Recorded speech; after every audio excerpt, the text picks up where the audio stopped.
afternoon, ladies and gentlemen, boys and girls. I hope everybody's having a fantastic day. Me and Mr. Duke here, Mr. Handsome Boy, are going to be setting up a tank in our sunroom slash apothecary deal. Well, he's pretty much going to be supervising and I'll be the one setting up the whole tank. But anyway, we are going to be setting up this tank here for a breeding trio of Nigerian Uromastyx. So there's going to be a male and a female yellow and a female red that I am getting off of a friend of mine who is a breeder. The trio themselves have been kept together with no problems. And once I get more into this, once I actually get them, I'll do a care video on Uromastyx, but right now it's just going to be a tank setup. So the trio that he has, they are wild caught. Typically, unless you get them off of somebody who has them and has been breeding them, then they're captive bred babies. But the adults that I'm getting off of him have all been wild caught. But they have been kept together for I think over a year and a half now, all three of them together. And they are doing just fine. Everybody's getting along and whatnot.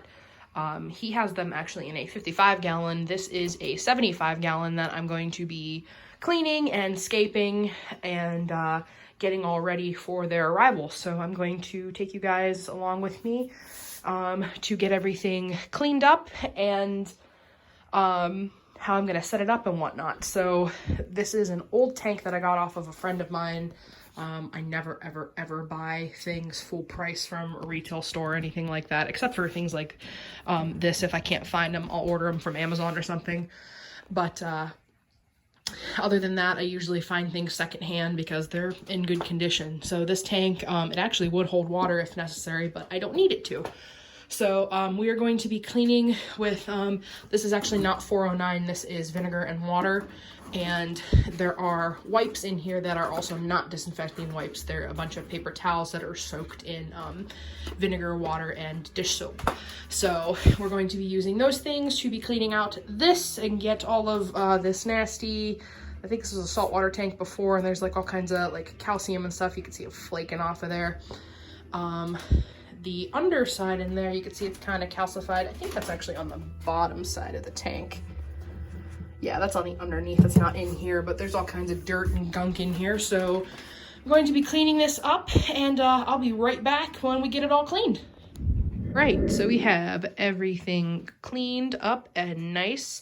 The whole room smells like vinegar, so we're going to open up that window there and let some of the fresh air in and the vinegar air out. We've got our pile of nasty down there that's going to get thrown away. I cannot believe how gross this tank was. That's a one drawback of if you get things secondhand, you have to clean them up, but it's not a big deal. If that's the sacrifice I have to make for getting a 75 gallon tank for 20 bucks, 25 bucks, whatever, I'll make that sacrifice and clean it up. But everything is actually clean. That is still calcified on the bottom. It's actually on the underside under here. I did flip it over and clean it, but it's just kind of stained because of the water that was in there before, and they had like corals and stuff. So actually, I'm pretty sure that this tank wouldn't hold water anymore. It looks like it's been resealed, but all of that is stained. It's actually underneath the silicone. So it's like, I don't know if they didn't clean it first and then just kind of slapped silicone over top of it and left it underneath. So I guarantee that at some point would make some more leaks or whatever. But it's not, the silicone itself on the top, everywhere that I cleaned, is completely debris free, but I don't know, they had to have sealed it with it underneath there because it's under there, it's trapped. So, but this is all cleaned out. It's still a little bit damp, so we're gonna let it air dry for about an hour. I'm gonna go get my excavator clay or whatever you want to call it, and we'll get that in here and get my materials ready. And as soon as this is dry, I will show you guys how we mix up the substrate and stuff, and we could start scaping this thing. Alrighty, so we have our materials all ready to go. Not exactly organized in any particular order. I've got stuff over here, and I've got Mr. Duke over there guarding my bin full of logs and all kinds of extra stuff. So some extra lights. I've got a bunch of rocks. I've got play sand and a jungle mix. That's actually going to be for the egg box. So and then I have the excavator clay, which we are going to go ahead and mix up.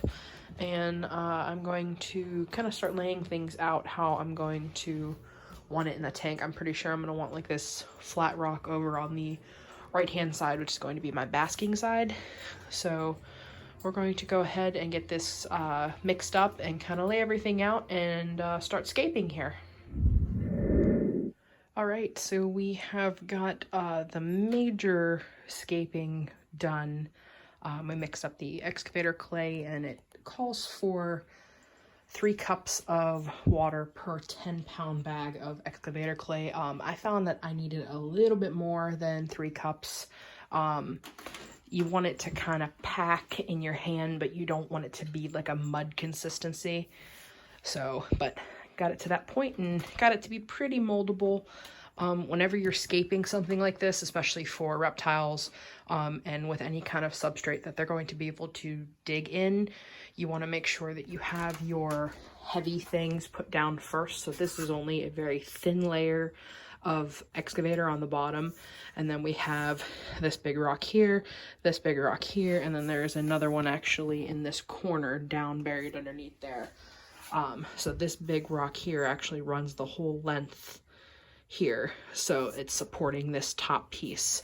So, but this is a little den area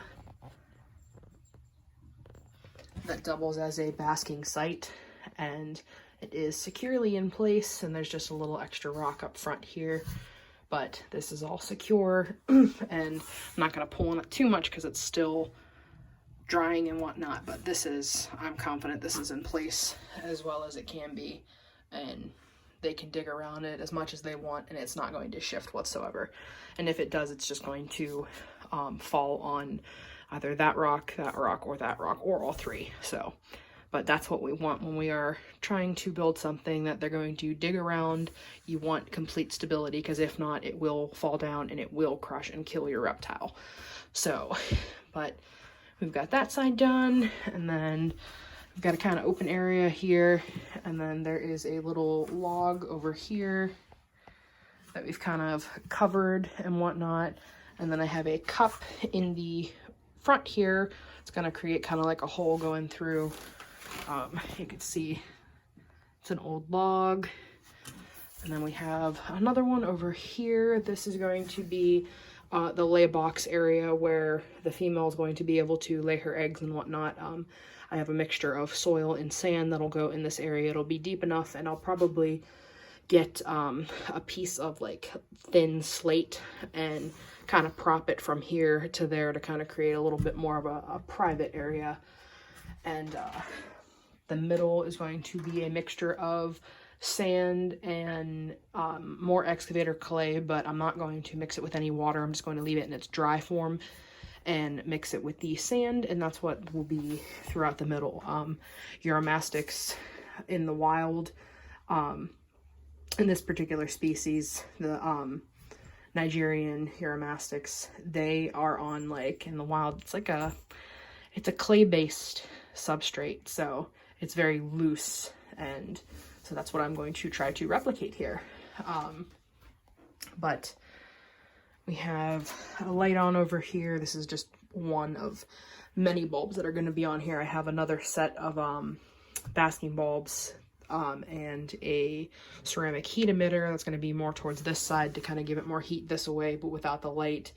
And then of course their UVB bulb, but just have this one running right now, trying to play with the temperature range because we want to make sure that their basking sites are the proper temperature.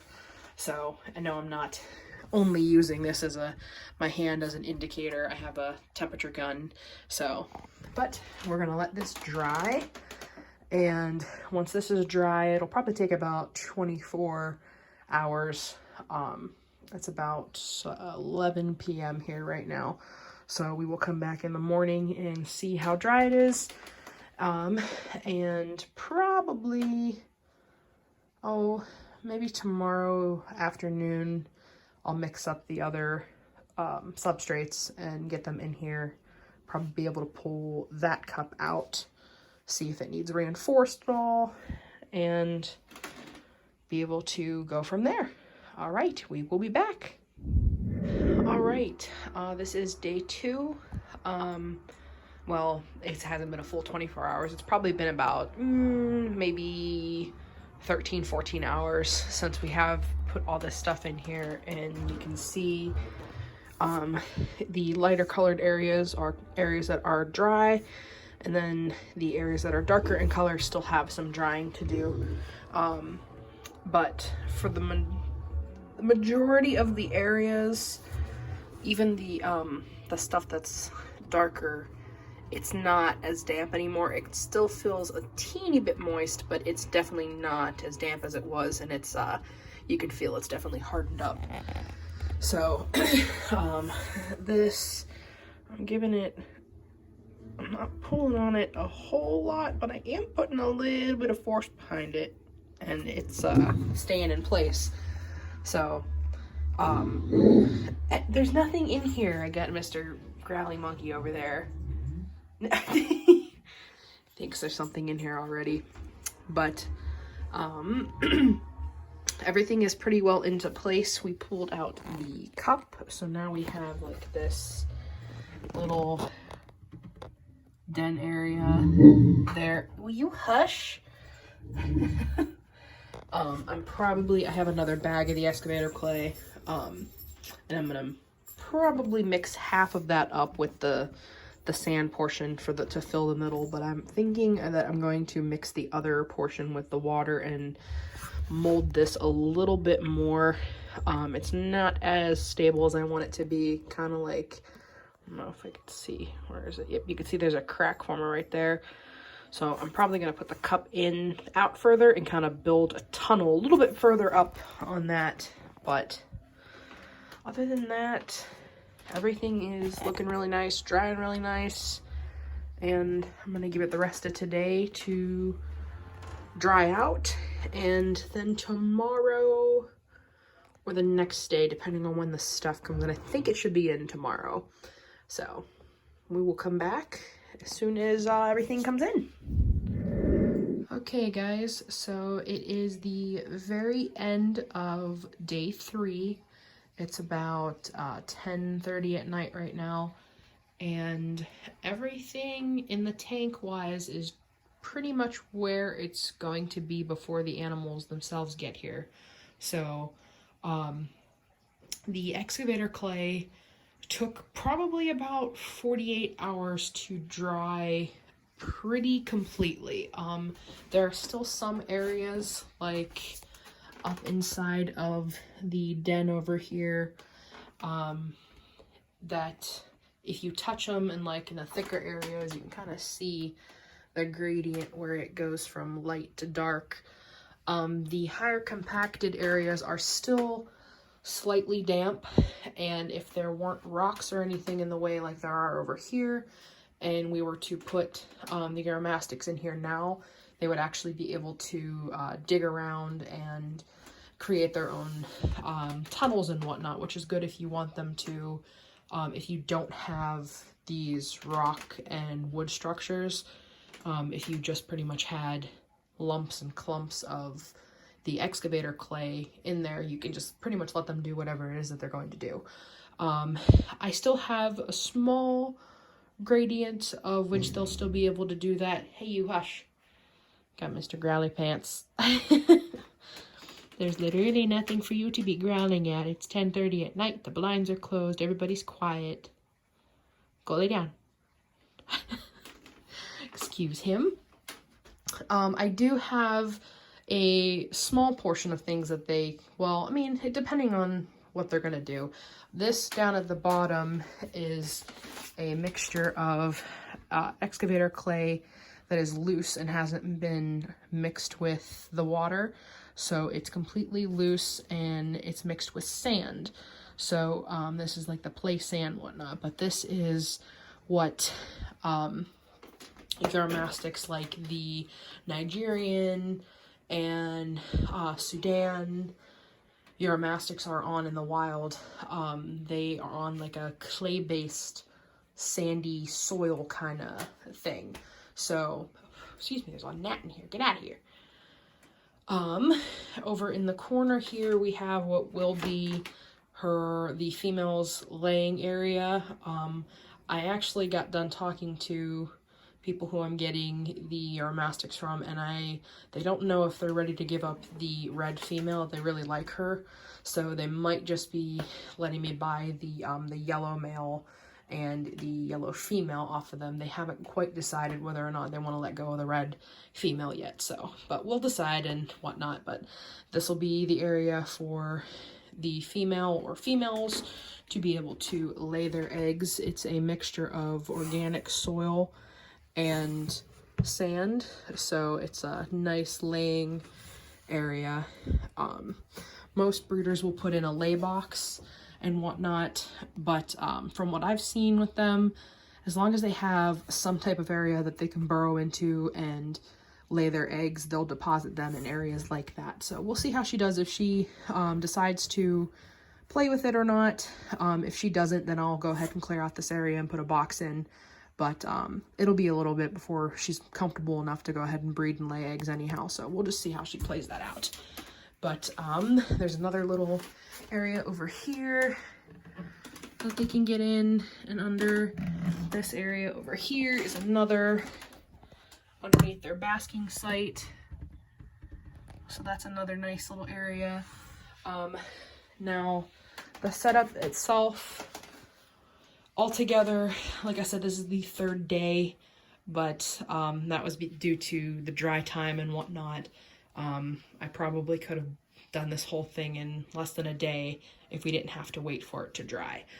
The lighting, on the other hand, I have been playing with for probably 3 hours, because lighting with any kind of reptile, you want to make sure you have the correct amount of lighting, the correct temperature, and whatnot. So this is kind of what trial and error looks like, and I still have to like tuck all the cords down behind the back, and you know, this is what it looks like when you're really trying to make a proper enclosure. You've got extra fixture there, we've got power strips, we've got extra fixture there, extra bulbs, you know, different wattage bulbs, swapping them in and out, trying to find the exact gradient that you're looking for in your heat. Now with Uromastyx, in these ones in particular, the Nigerian Uromastyx, they like a hot spot of around 130 degrees.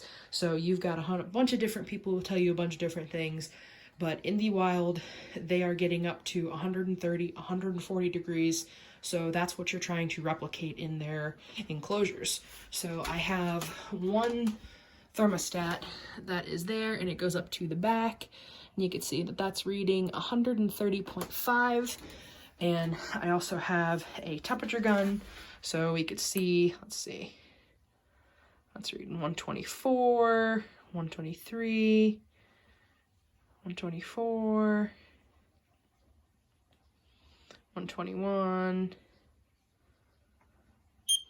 that's 119. So you can see around the edges we're cooler, so we've got 118, 120 around the edges, and as you get more towards the center, this is where it goes to around 130.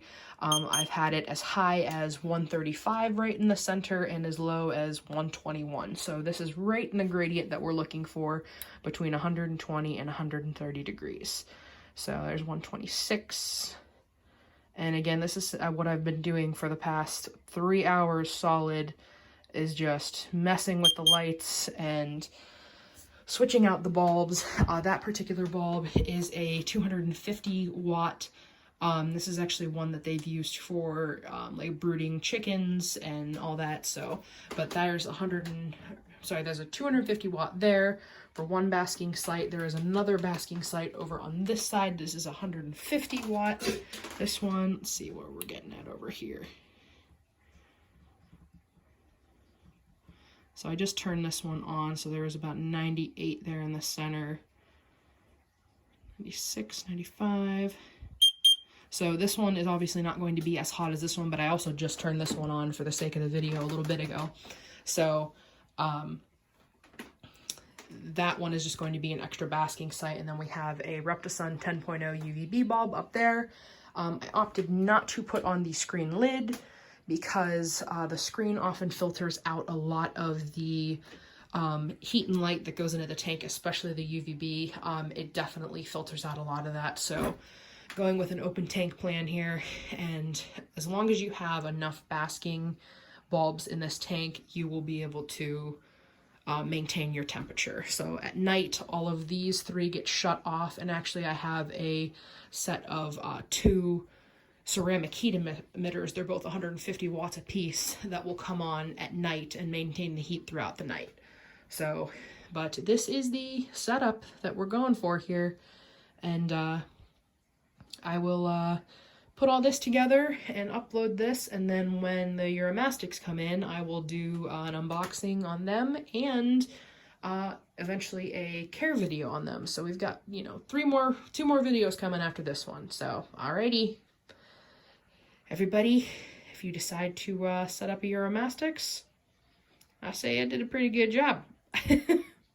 Alrighty, happy Euro keeping.